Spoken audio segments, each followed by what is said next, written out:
नमस्कार दोस्तों, नामदेव क्लासेज में आपका स्वागत है। तो आपका मेरे नए चैनल में जुड़ने के लिए बहुत बहुत धन्यवाद, क्योंकि आपके सपोर्ट से ही मेरा चैनल ग्रोथ कर रहा है। बहुत बहुत धन्यवाद आपका। तो चलिए, आज के इस नए वीडियो में हम बात करते हैं हमारे प्रमुख लोक देवता देव नारायण जी की, है ना। देव नारायण जी के बारे में हम पढ़ रहे थे कि देव नारायण जी के बारे में हमें दो तीन इनकी पहले जो बातें हैं वो जाननी पड़ेगी। उसके बाद में हम इनकी कहानी पढ़ेंगे। ठीक है, दो तीन कहानी है वो हम देखेंगे। हम इनकी जो पहली कहानी है ना, वो ये है कि इनका वंश बगड़ावत क्यों कहलाया। देवनारायण जी की जो पहली बात है वो बगड़ावत क्यों कहलाया। दूसरा है गुर्जर जाति के लोग आई माता के मंदिर में क्यों नहीं जाते, क्यों नहीं प्रवेश करते। तीसरा जो है, एक सबसे बड़ा और सबसे अच्छा मित्र ही सबसे बड़ा क्या होता है, शत्रु होता है। ये आज हम इस कहानी में इसके बारे में जिक्र भी करेंगे। जो कहानी ये बताएगी कि एक सबसे अच्छा मित्र ही सबसे बड़ा दुश्मन होता है, वो हम देखेंगे इसी कहानी में। तो चलिए मैं शुरू करता हूँ। चलो, देवनारायण जी के दादाजी की पहले बात करेंगे, क्योंकि पूरी कहानी इन्हीं के इर्द गिर्द घूमती है। तो सबसे पहले हम देवनारायण जी के दादाजी की बात करेंगे। ठीक है, देवनारायण जी के दादाजी का नाम था बाघ सिंह। क्या नाम था? बाघ सिंह। ठीक है, देवनारायण जी का नाम, दादाजी का नाम था बाघ सिंह। अब ये बाघ सिंह नाम कैसे पड़ा? देवनारायण जी के दादाजी के एक गुरु थे। उनके गुरु ने कहा था कि सुबह के समय शमशान जंगल में जाना है और वहाँ पर जो कोई भी दिखे उसके नाम पर तुम्हारा नाम और वंशज है वो जाना जाएगा। तो वहाँ पर जब सुबह सुबह देवनारायण जी निकले, सॉरी देवनारायण जी नहीं, देवनारायण जी के दादाजी निकले, तो वहाँ पर सुबह सुबह उनको जंगल के अंदर सबसे पहले उनको दिखा था एक बाघ। क्या दिखा था?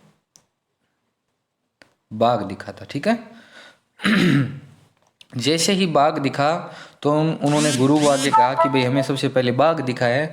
तो उन्होंने उस बाघ को देख करके, बाघ की संज्ञा देख करके उनका नाम बाघ सिंह रखा और उनके वंशज का नाम बगड़ावत रखा। ठीक है, बगड़ावत। तो देवनारायण जी के जो वंशज है वो कौन सा है? बगड़ावत वंशज है। ठीक है, तो ये दोनों बात, ये पहली बात हमारी क्लियर हो गई। ठीक है, आगे चलें। अब हम दूसरी जो बात है उसके बारे में भी जिक्र करेंगे। तो आगे चलते हैं। बाघ सिंह का एक बड़ा बेटा था बड़ा पुत्र, जिसका नाम है सवाई भोज। नाम सुना होगा आपने भी, सवाई भोज। ठीक है, नाम सुना होगा सवाई भोज।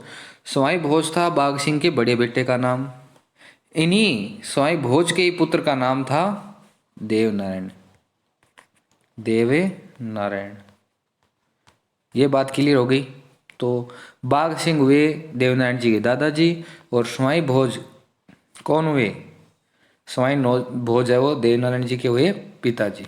इतनी बात क्लियर है। मैं इनकी बात क्यों कर रहा हूँ सवाई भोज की, तो पूरी कहानी देखते हैं। सवाई भोज, तो सवाई भोज के मित्र था। उस मित्र का एक मित्र था, उस मित्र का नाम है दुर्जन साल। ठीक है, क्या नाम है? दुर्जन साल। जो कहाँ का निवासी था, कहाँ का शासक था? वो था बिनाई। बिनाई, बिनाई कहाँ है?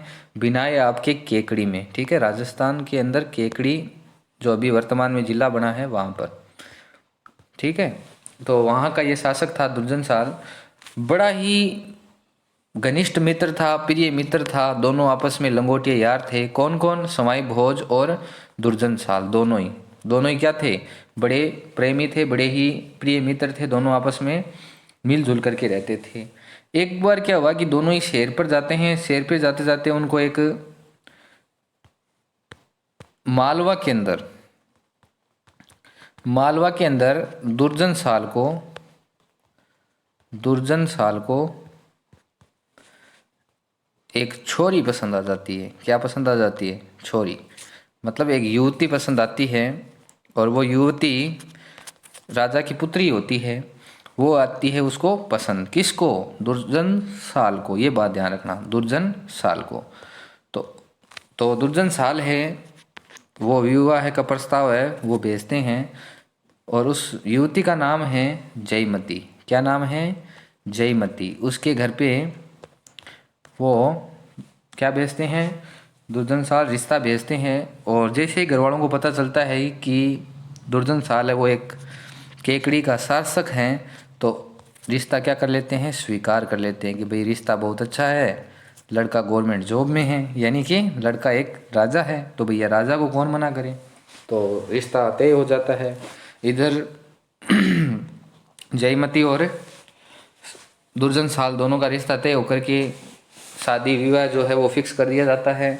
उधर सवाई भोज दुर्जन साल का प्रिय मित्र होता है, तो सवाई भोज को आमंत्रित करता है दुर्जन साल की भैया भाई मित्र, हे मित्र तुम मेरे साथ चलेगा भी बारात में, है ना। दुर्जन साल निमंत्रण देता है। क्या देता है? निमंत्रण, कि मेरे साथ चलना है भाई बारात में। तो सवाई भोज कहता है क्यों नहीं भाई, मेरे प्रिय मित्र का विवाह है और मैं नहीं चलूँगा, ऐसे कैसे हो सकता है। तो उन्होंने कहा कि भाई चलेंगे बारात में। तो वहीं दुर्जन साल उसके आगे, अभी आगे बात करते हैं। दुर्जन साल भाई विवाह फिक्स हो जाता है, विवाह के दिनांक में बाराती रवाना हो जाते हैं। जब बारात दरवाजे पर जाती है तो दरवाजे पर भैया क्या होता है, सवाई भोज बड़ा ही हैंडसम था, बड़ा ही सुंदर था। सवाई भोज को जयमती देख करके सवाई भोज की नज़र जयमती पर पड़ती है, और तभी देखती है जयमती कि सवाई भोज बड़ा ही हैंडसम है, बड़ा ही हट्टा कट्टा है और बड़ा ही सुंदर है। जयमती की आंखें अपने पति, मतलब कि जो होने वाला पति, सॉरी, दुर्जन साल पर पड़ती है, और वो बड़ा ही फीका और एकदम नॉर्मल सिंपल, ना कुछ पहनावा ढंग का, एक शासक होकर भी अच्छा पहनावा भी नहीं था उनका। तो वहाँ पर दुर्जन साल के ऊपर एक क्रॉस का चिन्ह निकल जाता है, मतलब कि वहाँ पर जयमती दुर्जन साल को क्या करती है, स्वीकार नहीं करती है, विवाह ठुकरा देती है कि ये विवाह मैं नहीं करूँगी, है ना, ये विवाह मैं तुमसे नहीं करूँगी, मुझे तुम्हारा मित्र पसंद है, तुम्हारे साथ में जो आया हुआ है ना वो मुझे पसंद है। उसका नाम बोलो क्या? सवाई भोज। सवाई भोज से विवाह करूंगी मैं तुमसे विवाह नहीं करूंगी। तो सवाई भोज ने विवाह का प्रस्ताव है वो ठुकरा दिया। सवाई भोज ने कहा नहीं भाई मैं विवाह कैसे करूं, मैं मेरे मित्र की बारात में आया हूँ और विवाह मेरा मित्र करेगा, वो मेरा प्रिय मित्र है, मैं ये शादी नहीं करूँगा, मैं तुम्हारे प्रस्ताव को ठुकरा रहा हूँ। तो उसके बाद में जयमती वहाँ से चली जाती है, शादी का प्रस्ताव भी ठुकर गया। तो अब घर वालों ने सोचा कि भाई एक एक दिन यहीं बैठे हैं सारे बाराती, तो वहीं शाम का समय हो जाता है। दुर्जन साल अपना मूड फ्रेश करने के लिए कहता है कि आजा भाई सवाई, चलते हैं शहर की ओर शिकार करने के लिए, है ना। सवाई भोज को कहता है कि भाई आजा शिकार करने के लिए चलते हैं। तो सवाई भोज कहता है नहीं भाई नहीं चलेंगे, थका हुआ हूँ मैं तो आराम करूँगा, ठीक है ना। तो सवाई भोज है वो आराम करने के लिए चले जाते हैं अपने कक्ष में, और दुर्जन साल है वो कहाँ जाते हैं? शिकार की ओर, है ना, वो शिकार करने के लिए चले जाते हैं अपनी भड़ास निकालने के लिए, ठीक है। तो वहीं वो शिकार करने के लिए चले जाते हैं, और मौका पाते ही जयमती, कौन है? जयमती आती है सवाई भोज के पास, और जयमती आती है, और इतने में ही जयमती आते ही कहती है कि सवाई भोज को कहती है अगर तुम मेरे साथ विवाह नहीं करेगा तो मैं मेरा आत्महत्या अपने हाथों से कर लूँगी, यानी मैं यहीं अपनी मृत्यु को प्राप्त हो जाऊँगी। तो इधर सवाई भोज ने कहा ये तो बहुत बड़ी गड़बड़ हो जाएगी, कलंक लग जाएगा हमारे ऊपर। तो उन्होंने अपने भाइयों की तरफ देखते हुए कहा कि एक अबला नारी की रक्षा करना हमारा क्या है? क्षत्रिय धर्म है। क्षत्रिय धर्म को निभाने के लिए हमें कुछ करना होगा। अगर मैं विवाह नहीं करूंगा तो ये अबला नारी आत्महत्या कर लेगी।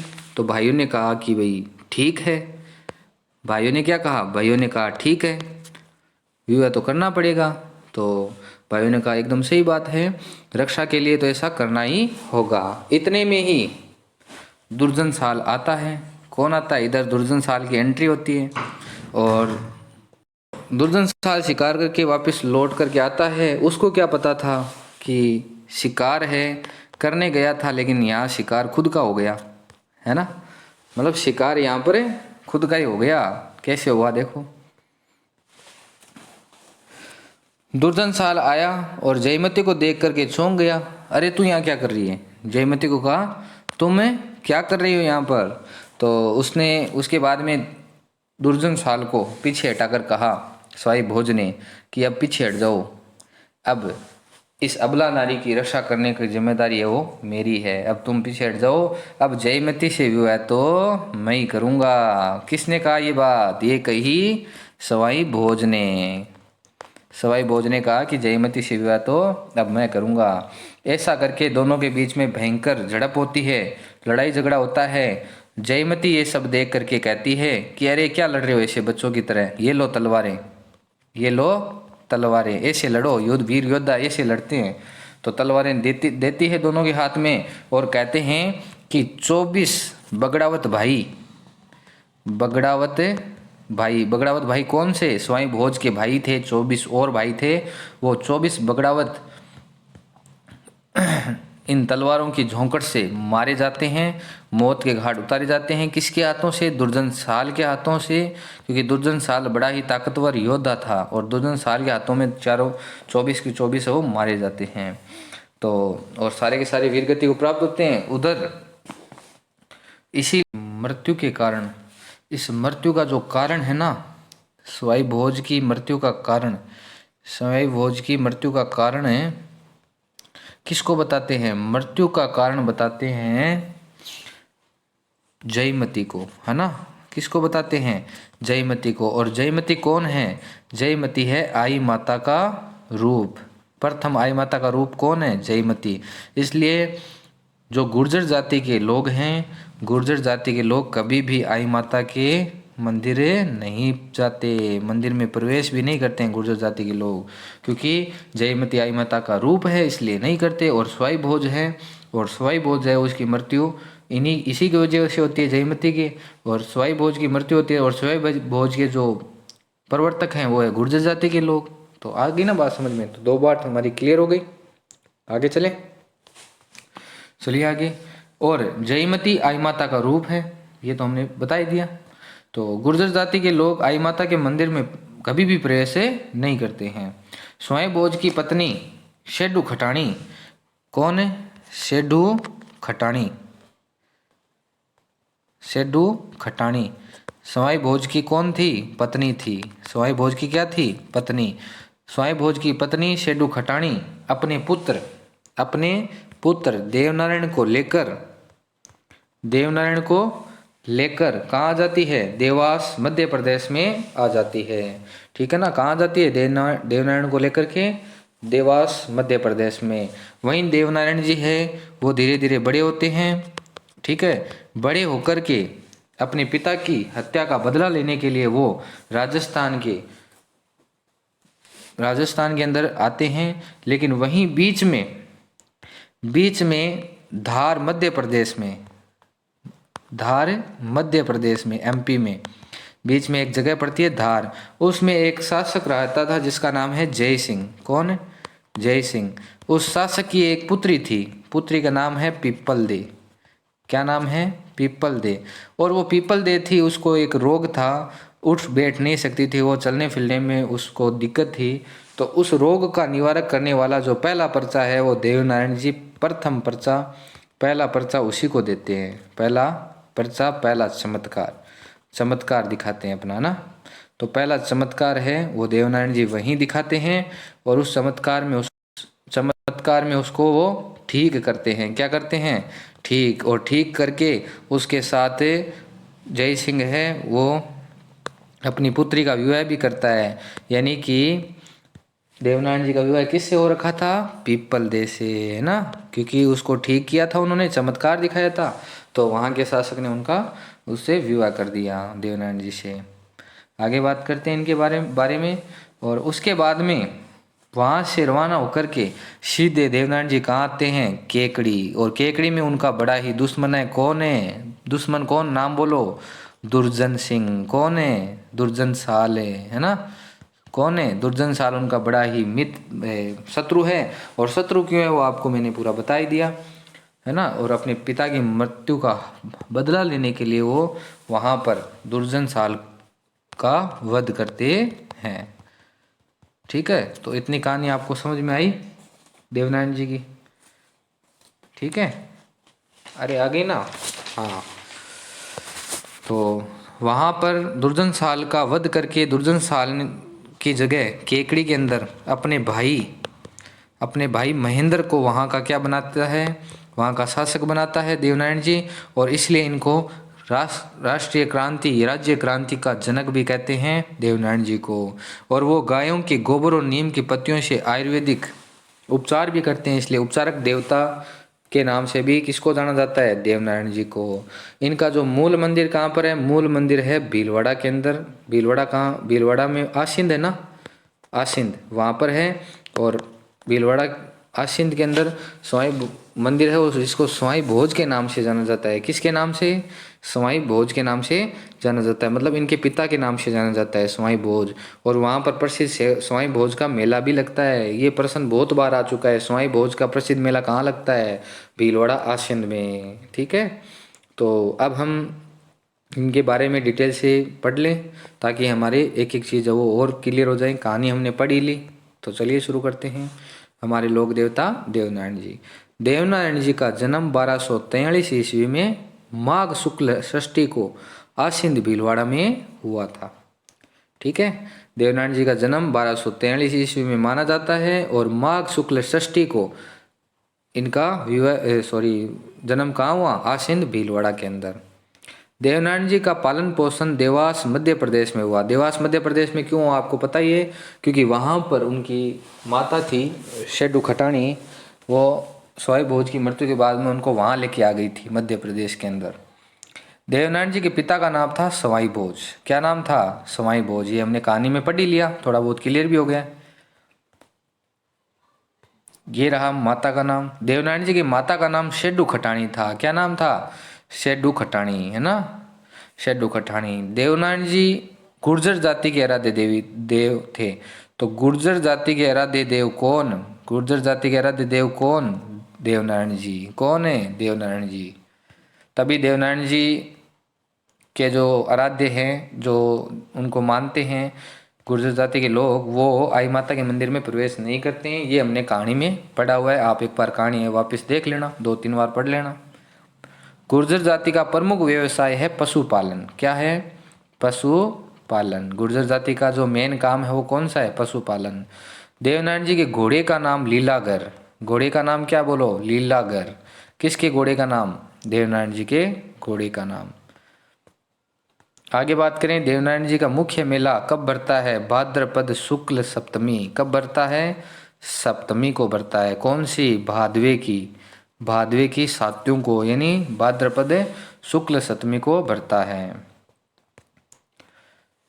देवनारायण जी की फड़ राज्य की सबसे लंबी फड़, अब सिर्फ लंबी नहीं है, सबसे छोटी फड़ भी देवनारायण जी की है, सबसे लंबी फड़ भी देवनारायण जी की है, और सबसे लोकप्रिय फड़ भी कौन सी है, देवनारायण जी की फड़ है। ध्यान रखना, फड़ क्या होती है, कपड़े के ऊपर उनकी पूरी जीवनी लिखी होती है देवनारायण जी की, और कौन कौन से शासक थे उस समय, कैसा उनके आसपास का वातावरण था, वो सारा इतिहास है उस फड़ में लिखा होता है। तो देवनारायण जी की फड़ है वो सबसे लंबी फड़ है। लंबी फड़ का मतलब है कि देवनारायण जी की जो फड़ बांधने वाले होते हैं ना, वो 3 घंटे रोजाना अगर बांधते हैं ना, तो 6 महीने में पूरी वो कंप्लीट होती है। समझ गए ना बात को, 3 घंटे डेली, और 6 महीनों में वो पूर्ण होती है। तो इतनी बड़ी फड़ है इनकी, और फड़ में सारे इनके शासन के समय जो क्या हो रहा था वो सारी बातें लिखी है। देवनारायण जी के चरित्र के बारे में लिखा हुआ है, और सारी बातें इसमें लिखी हुई है उस फड़ के अंदर। गीत लिखे हुए हैं, है ना, काव्य लिखे हुए हैं। देवनारायण जी की फड़ का वाचन जंतर नामक वाद्य यंत्र के साथ किया जाता है। एक वाद्य यंत्र के बारे में जरूर आएगा, चाहे कोई सा भी आए, है ना। हमने और भी बहुत सारे वाद्य यंत्र पढ़ रखे हैं, तो यहाँ पर देवनारायण जी की जो फड़ का वाचन है वो जंतर नामक वाद्य यंत्र के साथ किया जाता है। कौन सी, जंतर नामक वाद्य यंत्र, वाद्य यंत्र, है ना। जैसे सारंगी होता है ना, सारंगी वाद्य यंत्र ये, तो उसी प्रकार जंतर नाम का एक वाद्य यंत्र आता है, उससे होता है। देवनारायण जी को विष्णु का अवतार मानते हैं। किसका अवतार, विष्णु का अवतार। तो विष्णु का अवतार किसको मानते हैं, देवनारायण जी को। ये भी प्रश्न बहुत बार परीक्षा में पूछा गया है कि विष्णु का अवतार कौन, देवनारायण जी। देवनारायण जी का शादी कहाँ हुई थी? धार, मध्य प्रदेश। शासक जय सिंह की पुत्री थी पीपल दे।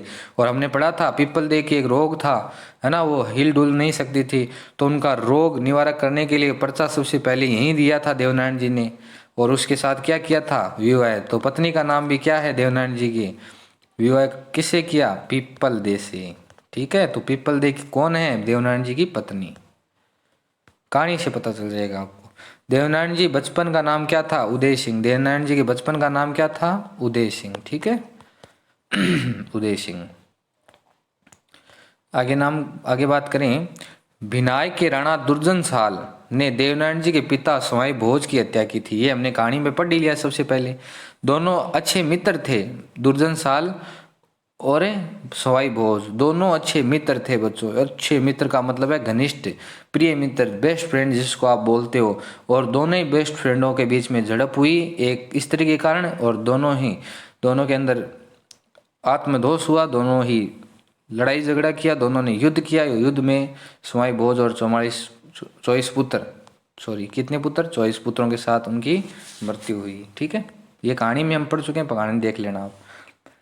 देवनारायण जी के उपनाम क्या हैं? देवनारायण जी को विष्णु का अवतार कहते हैं, अभी अभी पढ़ा है। आयुर्वेद के दाता या आयुर्वेद के देवता किसको कहते हैं? देवनारायण जी को कहते हैं, क्योंकि देवनारायण जी ने क्या किया था? गोबर और नीम का उपचार बताया था, तो वो उपचार है, इसलिए उनको आयुर्वेद के देवता के नाम से जाना जाता है। गोरक्षक देवता भी कौन? देवनारायण जी आदि नामों से जाने जाते हैं। और भी इनको कहते हैं क्रांति के जनक, क्रांति के जनक, बहुत सारे नाम हैं, आगे और पढ़ेंगे। देवनारायण जी के मंदिर में मूर्ति की जगह ईंट की नीम की पत्तियों के साथ पूजा की जाती है। एक ईंट होती है, ईंट के ऊपर रखते हैं नीम की पत्तियां और उनकी पूजा होती है। ठीक है, क्या होती है? पूजा। तो देवनारायण जी के मंदिर में मूर्ति की जगह क्या, किसकी पूजा होती है? ईंट की पत्तियों से पूजा की जाती है। परीक्षा में प्रश्न आ जाए कि किस मंदिर में ईंट के साथ नीम की पत्तियों की पूजा की जाती है, कौन से मंदिर में? तो देवनारायण जी के मंदिर में। ठीक है, आगे बात करें। देवनारायण जी राजस्थान व गुजरात के पूज्य देवता है, क्योंकि गुजरात मध्य प्रदेश में उनका लालन पालन हुआ था, इसलिए गुजरात और राजस्थान दोनों में इनको जाना जाता है देवनारायण जी को। ठीक है, राजस्थान और गुजरात, है ना, इन दोनों जगहों पर इनको जाना जाता है और पूजा भी जाता है। देवनारायण जी की मृत्यु भाद्रपद शुक्ल सप्तमी को देवामाली ब्यावर अजमेर के अंदर हुई। देवामाली ब्यावर अजमेर के अंदर हुई इनकी मृत्यु देवनारायण जी की। ठीक है, ये भी ध्यान रखना है। देवनारायण जी की फड़ 2 सितंबर 1992 में 5 रुपए की डाक टिकट। ये प्रश्न वेरी वेरी इंपॉर्टेंट है। डाक टिकट देखी हुई है आपके पोस्ट ऑफिस में मिल जाएगी, 5 रुपए की, 2 रुपए की, ऐसी डाक टिकट होती है। तो देवनारायण जी के नाम की जो डाक टिकट है वो कब जारी हुई थी? वो हुई थी 1992, 2 सितंबर 1992 इनके नाम की डाक टिकट जारी हुई। क्यों हुई? क्योंकि ये बड़े ही प्रसिद्ध देवता थे, प्रसिद्ध लोक देवता थे, इसलिए सरकार ने निर्णय किया कि हमें इनके नाम की एक डाक टिकट जारी करनी चाहिए। ठीक है, अब आगे बात करते हैं। देवनारायण जी की आराधना स्थल देवमाली ब्यावर अजमेर के अंदर, यहाँ देवनारायण जी के मंदिर का निर्माण हुआ था। यही है, सॉरी निर्माण, या तो शायद निर्वाण हो सकता है। यहाँ पर निर्वाण मतलब मृत्यु हुई इनकी, निर्माण नहीं निर्वाण होगा। ठीक है, निर्वाण है यहाँ पर, मतलब इनकी मृत्यु कब हुई थी ये बात हो रही है। तो ब्यावर अजमेर के अंदर हुई थी, देवमाली ब्यावर अजमेर। देव जी की डूंगरी चित्तौड़गढ़ में, यहाँ देवनारायण जी का मंदिर जिसका निर्माण राणा सांगा ने करवाया था। किसने करवाया था? राणा सांगा ने। तो राणा सांगा भी इनके चमत्कारों से अवगत हैं देवनारायण जी के। तो राणा सांगा ने देवनारायण जी के क्या करवाए हैं? मंदिर का निर्माण करवाया है। कहाँ पर? देव जी की डूंगरी चित्तौड़गढ़ के अंदर। देवधाम जोधपुरिया टोंक, यहाँ देवनारायण जी ने उपदेश दिए थे अपने, कि जो उपदेश है उनके द्वारा दिए गए थे वो यहाँ पर दिए थे। देवधाम जोधपुरिया टोंक। आगे हम बात करें आसिंद भीलवाड़ा, यहाँ देवनारायण जी का जन्म हुआ था। आसीन भीलवाड़ा में देवनारायण जी का क्या हुआ था, जन्म। तो आज के इस वीडियो में आपको उम्मीद है ये कहानी समझ में आई होगी। तो आप ज़्यादा से ज़्यादा शेयर कीजिए मेरे इस वीडियो को और सब्सक्राइब कीजिए। और बहुत बहुत धन्यवाद आपका मेरे इस चैनल में जुड़ने के लिए।